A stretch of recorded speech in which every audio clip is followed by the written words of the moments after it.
منگنی کیوں کرتے ہیں؟ منگنی کے جو ہمارے ہاں رواج ہے اس کی بھی آپ اصل سن لیجیے. اصل تو شادی ہے نا، منگنی کوئی چیز تھوڑی نہ ہے، لیکن منگنی کرنی چاہیے. کیوں؟ اس کی وجہ میں بتا دوں. ہمارے بزرگوں نے اس کو رکھا ہے. اس کی وجہ کیا ہے؟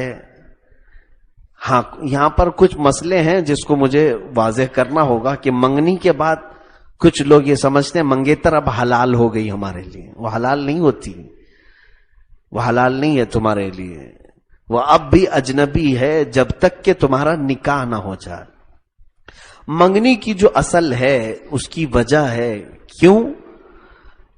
اب مثال کے طور پر کسی کے گھر میں ایک جوان لڑکی ہے، آپ سب کو پتا ہے کہ فلاں صاحب کے گھر میں ایک بیٹی ہے جو ابھی نکاح کی عمر کو پہنچ چکی ہے، اور یہ صاحب اپنی بیٹی کو نکاح میں دینے والے ہیں. تو ظاہر سی بات ہے آپ میں سے جس کے نکاح کی خواہش ہے آپ پیغام نکاح اس کے گھر میں لے جا سکتے ہیں کہ نہیں؟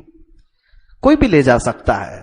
جیسے آپ کو پتا چلا کہ فلاں کے گھر میں ایک بیٹی نکاح کو دینے والی ہے، تو آپ کے بیٹے کے لیے آپ جا سکتے ہیں، یا آپ جوان ہیں، آپ کی خود کی نکاح کی بات ہے، آپ خود پیغام نکاح لے کر کے جا سکتے ہیں. لیکن مثال کے طور پر زید کے گھر میں ایک بیٹی تھی اور خالد نے جا کر کے پہلے پیغام نکاح دے دیا اور کہا کہ مجھے آپ کی بیٹی سے نکاح کرنا ہے. اب ان کے نکاح کی بات چیت شروع ہو گئی. خالد نے زید کی بیٹی سے نکاح کی شروع کر دی. اب بزرگوں نے شادی سے پہلے ایک رسم رکھی ہے منگنی. اس کی وجہ کیا ہے جانتے ہیں آپ؟ اس خالد کی بات اگر اس بیٹی زید کی بیٹی سے یا اس کے گھر والوں سے پکی ہو گئی تو بیٹھ کر کے وہ لوگ رسم یہ کر لیتے ہیں اور سب کو اعلان کر دیتے ہیں کہ اس کی نسبت اس کے ساتھ طے ہو چکی ہے. منگنی کا اصل مقصد ہے اعلان کرنا. چند لوگوں کو معلوم ہو جائے کہ اب یہ بیٹی زید کی بیٹی کی نسبت طے ہو چکی ہے خالد کے ساتھ. کیوں اعلان کرنا ہے شریعت میں؟ کہ اب اس کے بعد خالد کے بعد کوئی دوسرا اس گھر میں نکاح کا پیغام لے کر کے نہ آ جائے.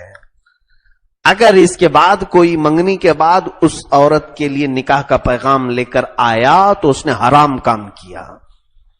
آلریڈی جس کی بات طے ہو چکی ہے، منگنی کے بعد بھی اگر کسی لڑکی کے آپ نے یہ سوچا کہ یہ منگنی توڑ دیں اور ہم دوسرے کے اپنے لیے اس بیٹی کو لے لیں، اگر آپ نے اس طرح سے کسی کا نکاح کیا تو حرام نکاح کیا آپ نے.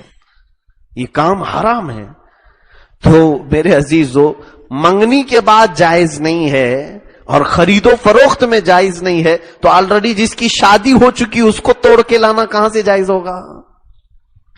ہاں، یہ کام میں کچھ لوگ ملوث ہیں، معاذ اللہ رب العالمین.